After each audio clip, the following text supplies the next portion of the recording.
Lucas 4:31. Glória a Deus. Senhor Deus, a tua palavra é viva, sem ela nada podemos fazer. Eu creio que o Senhor trabalha, o Senhor nos leva às profundezas dessa palavra.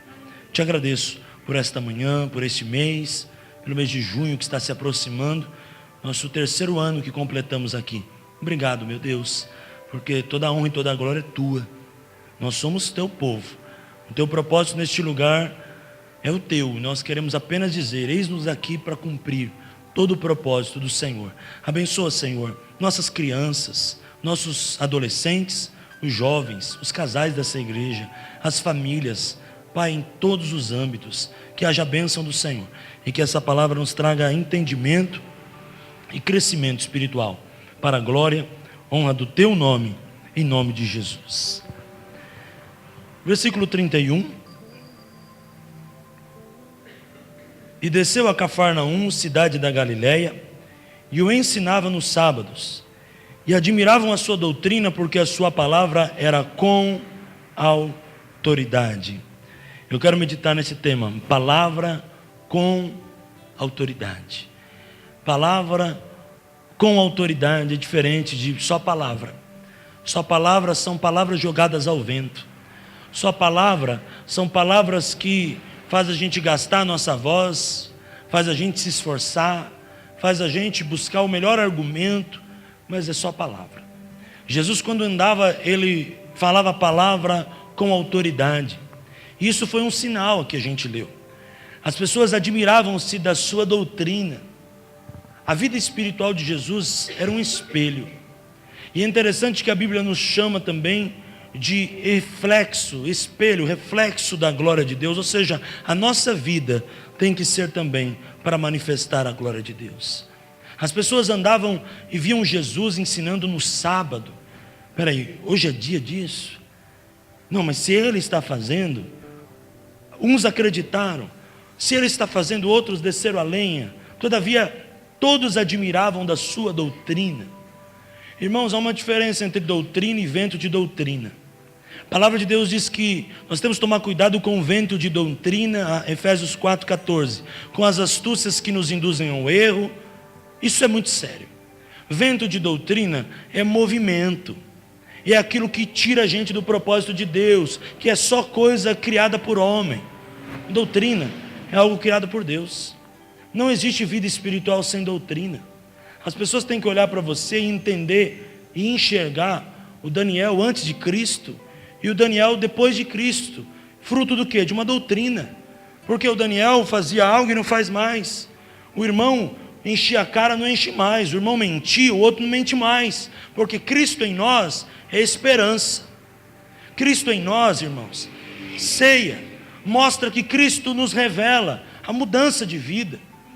Isso é doutrina. Não existe vida sem doutrina. Não existe uma vida espiritual sem regra. Você chega na minha casa tem regra. Você vai obedecer a regra.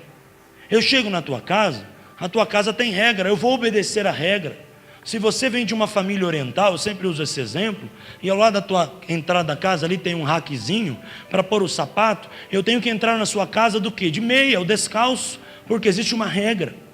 Jesus Cristo estava sendo um instrumento de autoridade, mas instrumento também dentro da doutrina, dentro do propósito. Ele estava se encaixando ao propósito de Deus.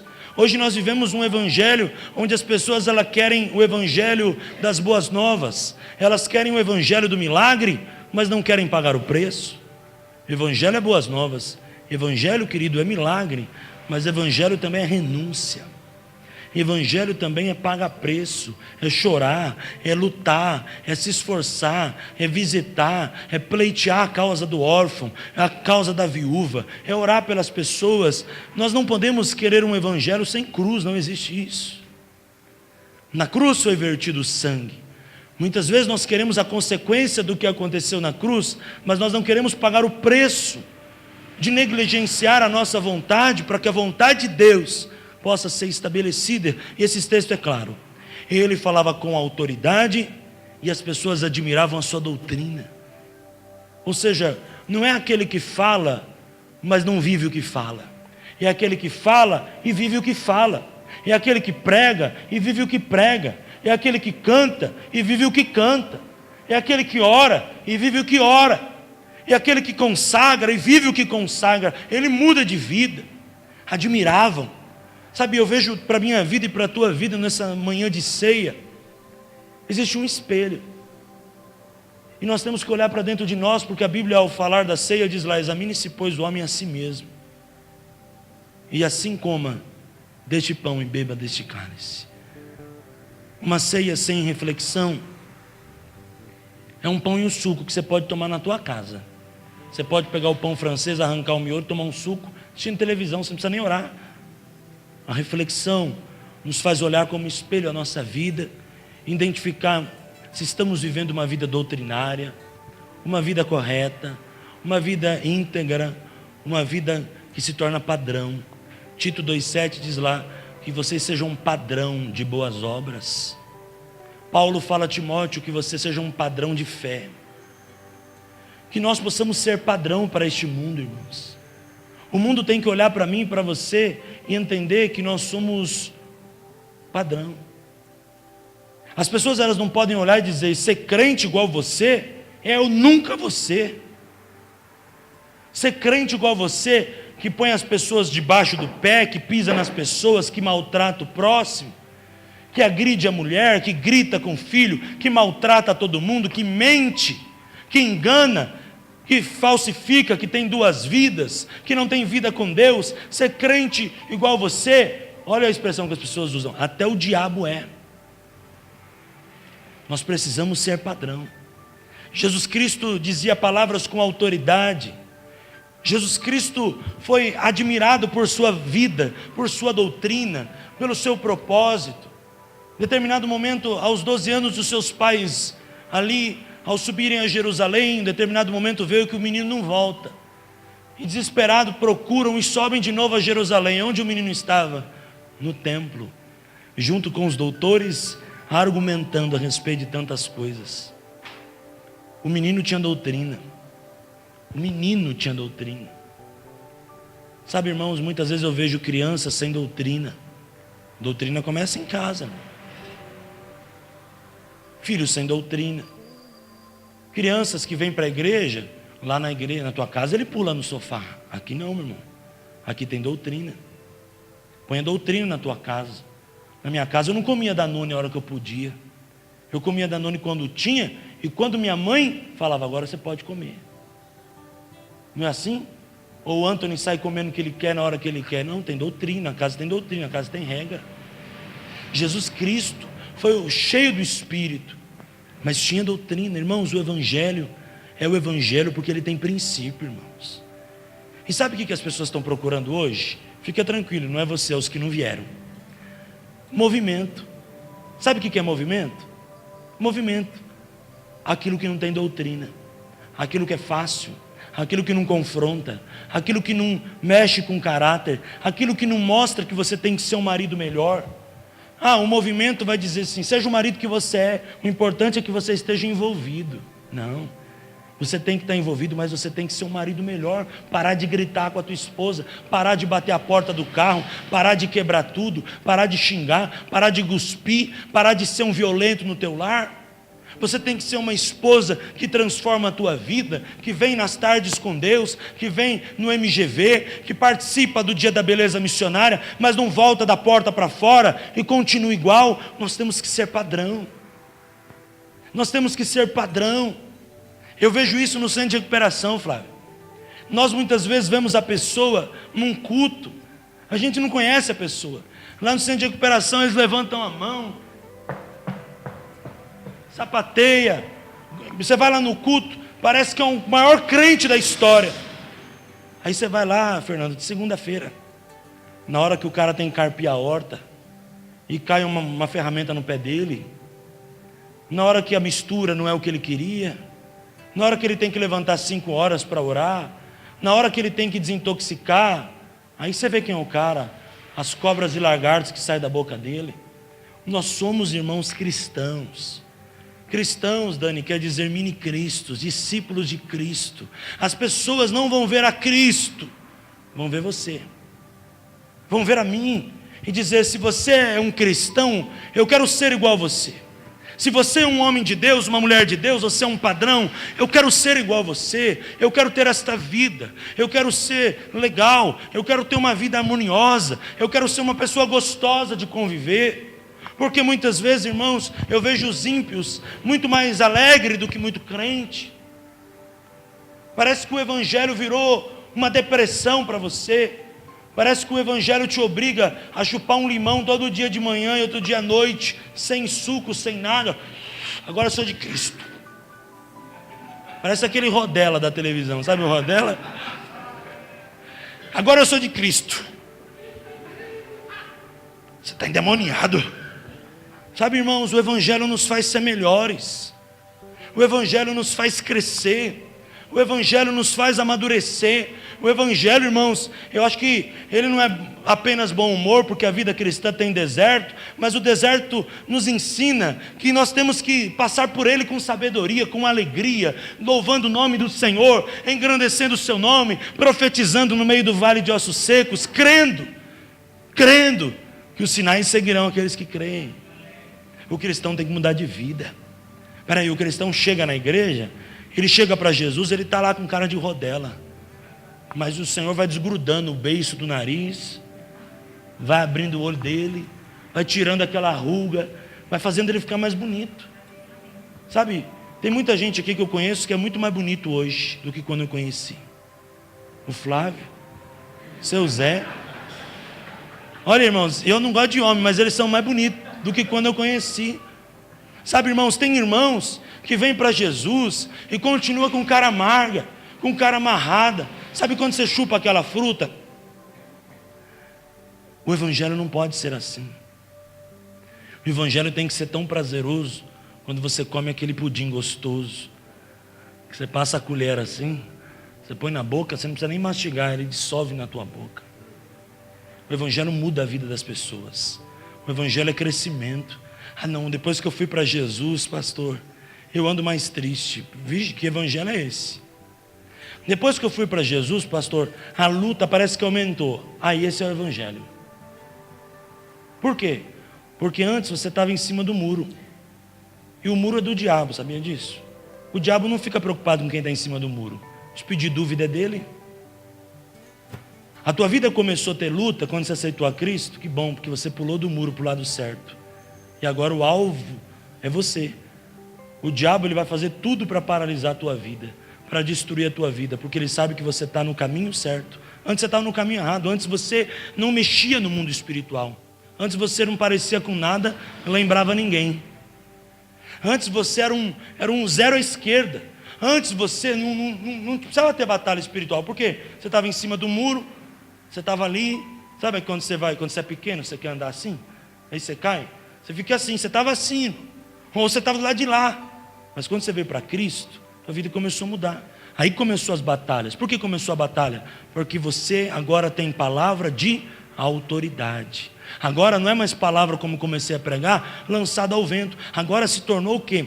Palavra de autoridade. Agora você profetiza, acontece. Agora você ora, acontece. Agora você conhece o que é o sangue de Jesus, que te torna invisível às horas das trevas. Agora você conhece o que é o nome de Jesus, que está acima de todo nome. E você ora, e no nome de Jesus tudo se sujeita. Agora você conhece o que é posição em Cristo. Agora você conhece maldição. Agora você sabe a origem das maldições. Agora você sabe o que está por trás das coisas, como está por trás da internet. Por quê? Porque você tem visão espiritual.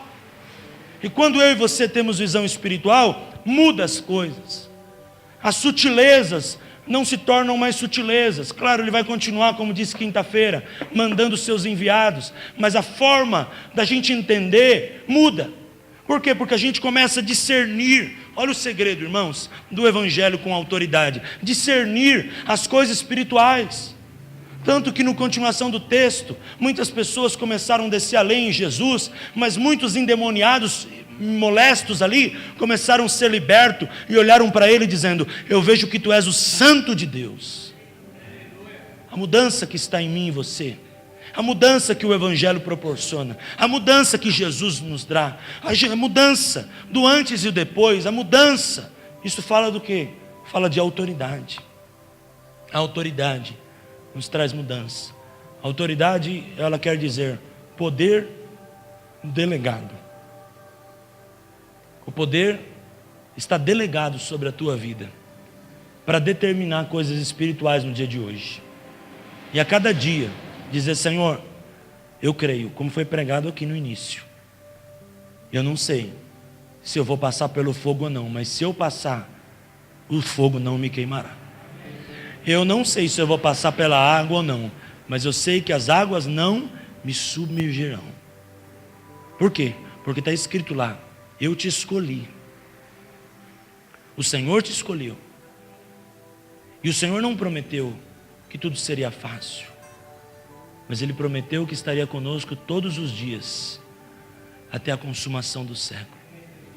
Não deixe com que a grande comissão de pregar o Evangelho, por causa das tuas lutas e por causa das distrações, a correria do dia a dia, se torne a grande omissão. A grande comissão, ela não pode se tornar a grande omissão. Você não pode omitir coisas que Deus mandou você fazer. O Evangelho vem acompanhado de princípios. Quando você nasce numa casa, você não se torna apenas filho daquela família que tem aquele sobrenome. Você mora ali, você a partir de ali tem que cumprir princípios relacionados ao que está escrito ali. Quando você mora com seus pais, os seus pais vão dizer para você: você pode sair com seus amigos, mas tal hora em casa. Quando você tem a tua casa, daí lá você faz do teu jeito, mas enquanto você está debaixo de uma cobertura, você tem que entender o que aquela cobertura tem para te ensinar e tem também para te mostrar o caminho que você deve seguir. O Evangelho é assim, nos dá autoridade, mas a autoridade não é nossa. Eu tenho autoridade, eu posso sair, mas eu tenho que voltar até meia-noite. É uma autoridade condicional à palavra de Deus. Entenda isso. É uma autoridade que Ele nos dá. Você pode dizer para o teu filho: você pode passear, você vai onde você quiser, mas eu quero que você tenha meia-noite em casa. Você está dando autoridade para o teu filho. Essa é a autoridade que Jesus nos deu. Ele nos deu toda a autoridade, mas toda quer dizer toda debaixo da orientação dEle. Não é para fazer o que eu quero, é para fazer o que Ele quer para a minha vida. Ah, mas o meu filho quer ir no McDonald's, pastor, ele quer ir no cinema, ele pode fazer o que ele quiser. Ele tem que chegar meia-noite em casa. O que é isso? É autoridade, poder delegado, mas é condicional. A partir do momento que nós aceitamos a Cristo, você tem que parar com esse argumento: agora eu tenho livre-arbítrio, eu faço o que eu quero. Livre-arbítrio você teve, mas a partir do momento que você aceita a Cristo, teu livre-arbítrio também é condicional. Condicional ao quê? Ao está escrito. Eu posso, tudo me é lícito. Ah, mas nem tudo me convém. Sem encrenca, estou fora. E eu não posso deixar-me, está escrito depois na continuação do texto, me dominar pelaquilo que é ilícito. Ou seja, você pode tudo, irmão, dentro da palavra. Por quê? Porque a Bíblia diz assim: crucificado estou com Cristo, não vivo mais eu, Cristo vive em mim. Diga para quem está do seu lado: se você está em Cristo, você já morreu. E sabe quem morreu? Quem morreu não tem vontade. Ou você vai lá no cemitério Assunção depois do culto e vai falar: quer uma lasanha aí? Quem morreu não tem vontade.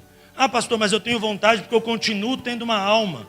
Sou espiritual, habito num corpo, tenho uma alma. Eu continuo tendo vontade. Que bom, você pode ter vontade, mas as vontades que está escrita na palavra, aquilo que não sai do centro da vontade de Deus, porque Jesus tinha uma palavra de autoridade, mas tinha doutrina. E que doutrina que era? A doutrina do Espírito Santo, a doutrina do Pai, a doutrina do céu, conduzia as suas escolhas para a glória de Deus. É assim o Evangelho. O Evangelho ele nos dá liberdade, mas é uma liberdade condicional. O Espírito Santo dentro de nós é como aquela tornozeleira do cara que está na prisão e sai. Por quê? Porque ele deixa a gente fazer o que a gente quer, mas ele alerta. Você sabe o que eu estou falando. Sabe aquele momento que vem uma tornozeleira e você está para fazer uma coisa errada, você sente um incômodo, quem que está fazendo isso em você? O Espírito Santo, irmão. Você precisa conhecer o Evangelho com o Espírito Santo. Agora, se você tem lá, na tornozeleira, o Espírito Santo que testifica, que convence o homem do pecado, da justiça e do juízo, e aí você está vendo que está dando um sinal de alerta lá. Não é assim o Espírito Santo dentro de nós, irmão? E começa lá. Ele vai falando mais alto. Você não vai dando ouvido. Aí você chega e você peca. Aí quando você peca, você tem consequência. Ele te perdoa, mas a consequência está lá. Você não ouviu. Você invadiu o terreno do inimigo. Você fez o que você não poderia fazer, porque você não andou na autoridade. A autoridade é muito interessante. É de Deus. A Bíblia nos diz que Ele nos deu autoridade para pisar em serpentes e escorpiões. Se comemos alguma coisa mortífera, não fará dano algum. Para expulsar demônios, toda a autoridade eu vos dei. Jesus diz aos discípulos: eu vos dei autoridade e poder para fazerem obras iguais e as maiores do que eu faço. Poxa, olha que tremendo o que Deus nos deu.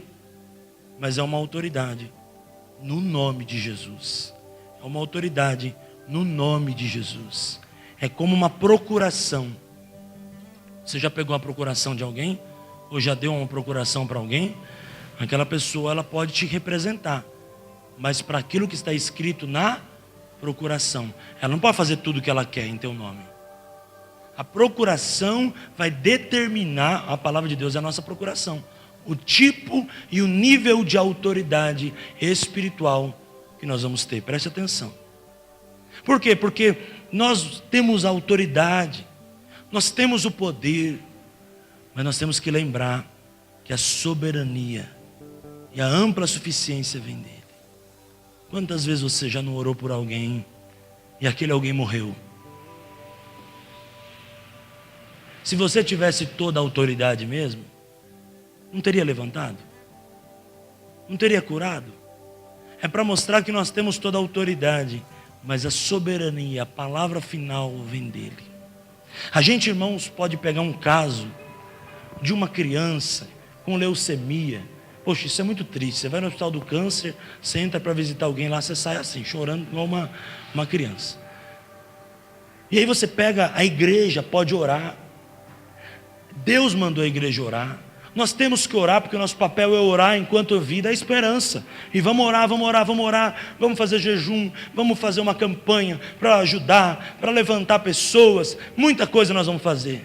Mas se lá no céu Deus está falando: eu vou honrar a minha igreja, porque eles estão cumprindo a minha palavra para orar, mas eu não quero curar porque eu quero recolher, Ele vai recolher, porque Ele é Deus, e Ele abre porta que ninguém fecha, e fecha a porta que ninguém abre. Isso quer dizer o quê? Que Ele tem todo o poder para fazer do jeito que Ele quer, como Ele quer e na hora que Ele quer. Diga amém.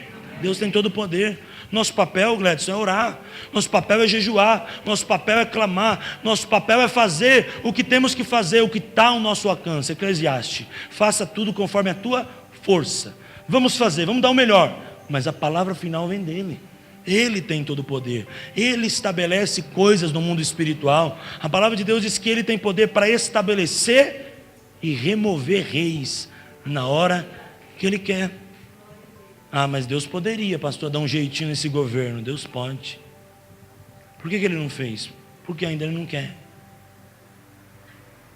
Ou você acha cá entre nós que Deus depende totalmente do Sérgio Moro? Deus depende da sua palavra. Deus depende da sua autoridade. Deus depende do seu poder. Deus depende do seu Espírito Santo, gente. E quando Ele tem poder, Ele vai fazer como Ele quer. E muitas vezes a gente está reclamando, mas a Bíblia diz que o mau governo vem para julgar o povo. Se nós estamos tendo um mau governo, já começou o que sobre o Brasil? O juízo de Deus. E se começou o juízo de Deus, quer dizer que estamos chegando no final dos tempos, é o juízo. Pastor, por que Deus não manda um raio lá e acaba com tudo? E antes alguém vai lá, faz um culto, ora, o pessoal aceita Cristo, todo mundo é salvo. num domingo, e na segunda-feira Deus manda um raio, acaba com tudo, acaba com toda a corja que administra o nosso país. Ele tem poder para fazer isso, ou qualquer outra coisa semelhante, ou qualquer outra coisa diferente. Mas uma das coisas que Deus está fazendo no Brasil é dizer: eu sou o Senhor dessa terra, eu vou sarar a sua terra. Se o meu povo, o poder não está no voto, o poder do voto é importante, mas dentro do contexto desta palavra, é o 2 Crônicas 7,14. Se o meu povo, que se chama pelo meu nome, primeiro, se humilhar, segundo, orar, terceiro, se converter. Olha o que eu disse aqui, não é o evangelho para fazer o que eu quero, é o evangelho de compromisso, dos seus maus caminhos. Aí Deus falou, agora eu entro em cena, parte B, então eu virei dos céus, perdoarei os seus pecados. Ou seja, em primeiro lugar, Deus vai salvar, perdão de pecado, remissão. Não há remissão sem sangue, aí já entra sangue de Jesus, aí já entra a profundeza do sangue, o sangue que será por sinal, algo tremendo nesse texto.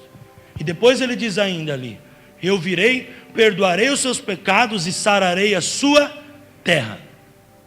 E os meus ouvidos, versículo seguinte, estarão abertos a toda oração que se fizer neste lugar.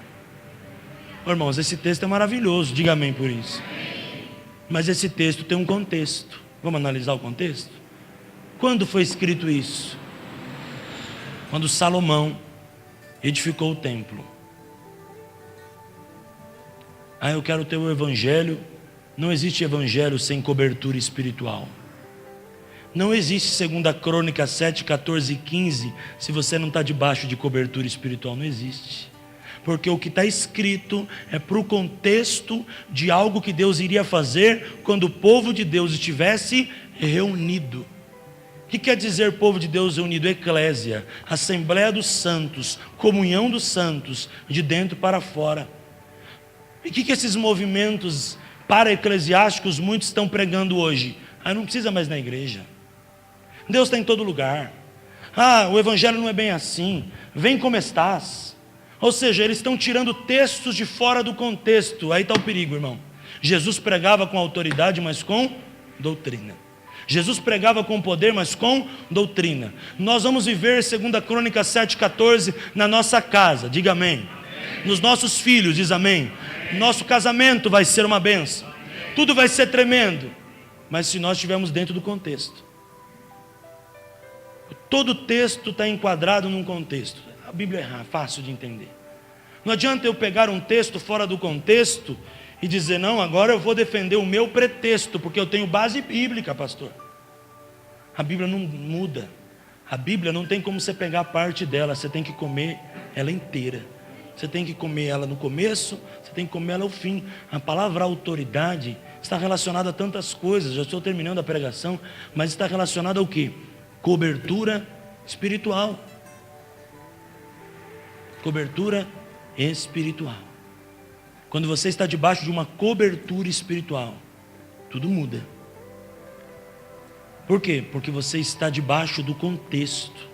E agora você tem argumento para defender o texto. Não sei quem já fez aqui monografia. Não sei quantos aqui já defenderam uma tese numa faculdade. O que você tem que defender? Tua ideia, o teu texto. Mas você não pode defender dizendo eu acho. Não, você tem que defender com pesquisas. O teu TCC ele tem que ter toda a orientação de uma BNT, de um orientador, pesquisa de campo, metodologia. Não é assim que estuda? O evangelho é a mesma coisa. O evangelho ele é simples, mas ele é profundo. O evangelho ele é simples, mas eu tenho que defender o texto que eu prego. Eu tenho que acreditar naquilo que estou falando. E aquilo que me traz vida, aquilo que eu falo, é o contexto do texto que eu prego, onde está inserido. Eu posso dizer aqui que essa cadeira, ela veio da NASA. O leigo vai acreditar. Olha. O inteligente vai falar, pastor, me prova a origem. Me traz um estudo da espuma, para mim ver se veio da NASA mesmo. Me mostra um certificado do engenheiro da NASA. Me mostra o laudo do Inmetro. Me mostra algumas coisas que comprove que essa cadeira veio da NASA. Meu querido, minha querida, eu te amo. Eu te conheço por um prazer que Deus me deu de te conhecer. Mas eu te peço um favor. Não se venda pelo evangelho barato que estão oferecendo na televisão. Não se venda pelo evangelho barato que estão oferecendo por aí. É o evangelho barato, é o evangelho pode tudo. É o evangelho promoção relâmpago. Sabe o que é relâmpago?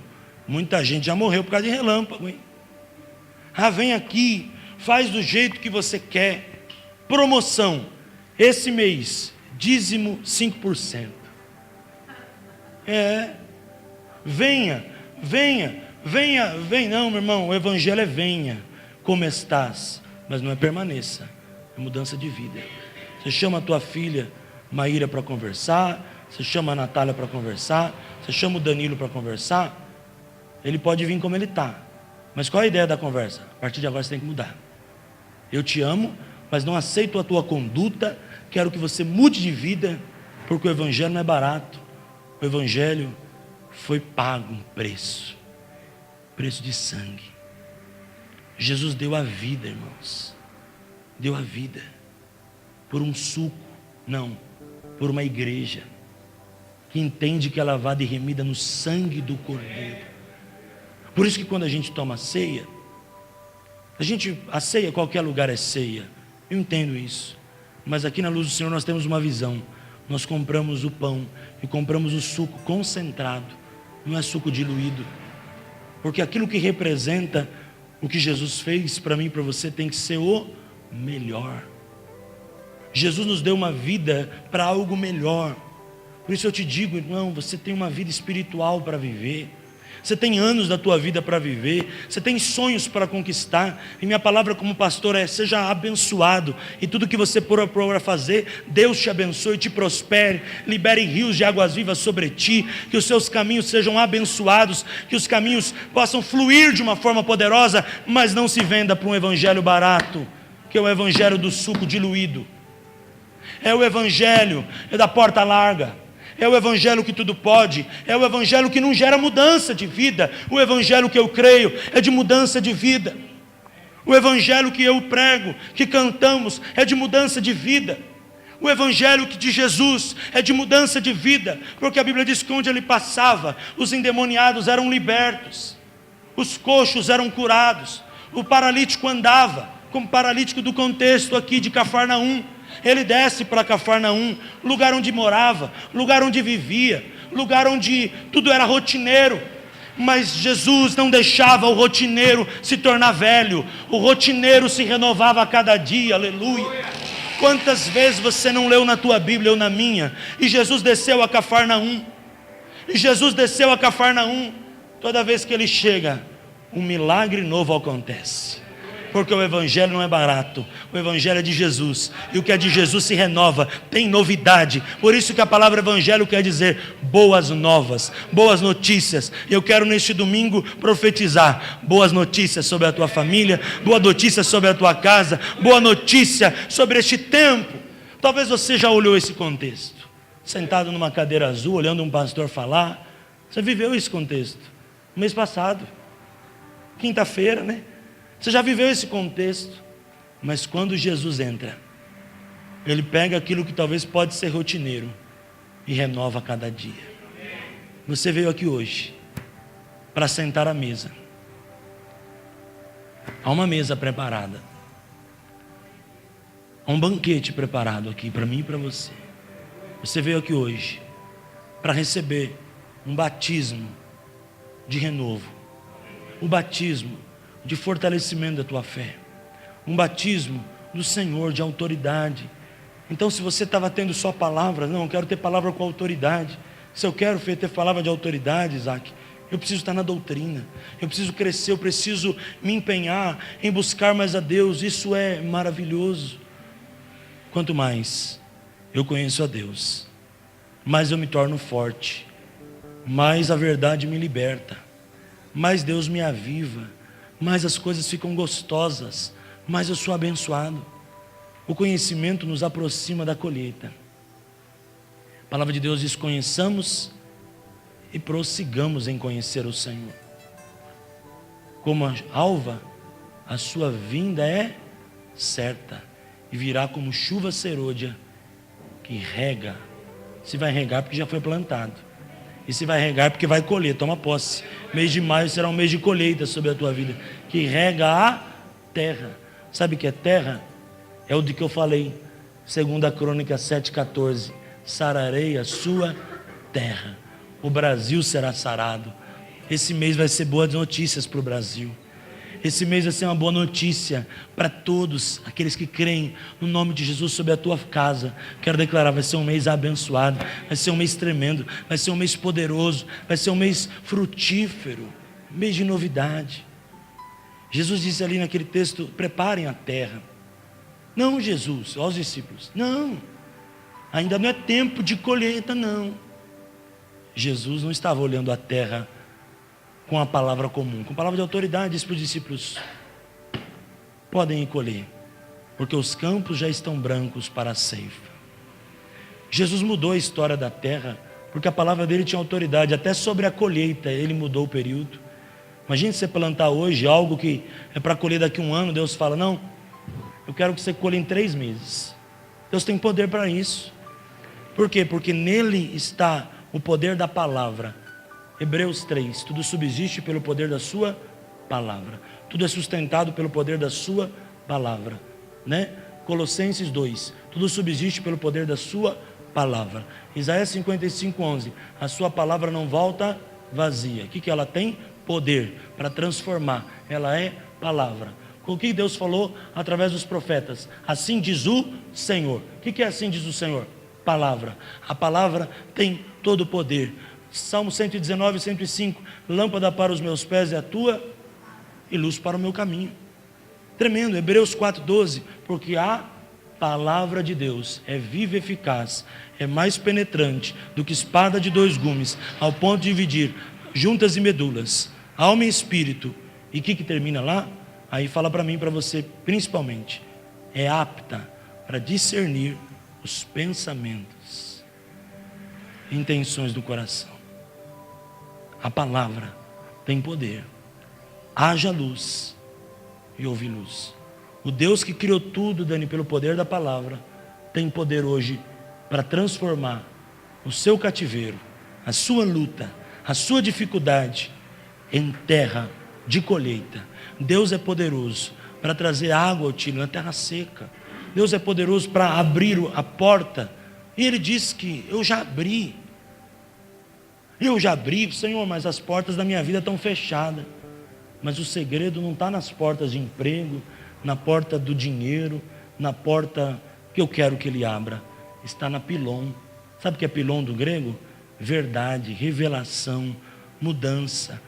E Ele diz lá em Apocalipse, está falando de hoje, dos fins dos tempos: eis que coloca uma porta sobre ti aberta, no qual ninguém pode fechar. Essa porta está sobre a tua vida, irmão. Há uma porta aberta sobre a tua vida, que Jesus já abriu, sabe aonde? Lá no começo. E Ele mostrou para quem? Mostrou para João, lá na ilha de Pátimos. Ele falou para ele: escreve para esse povo que existe uma porta aberta que ninguém pode fechar. Nesta manhã eu declaro essa palavra sobre a tua vida, que juntos a gente passe por essa porta. Essa porta é a porta do entendimento, da inteligência, da revelação, e ninguém pode fechar.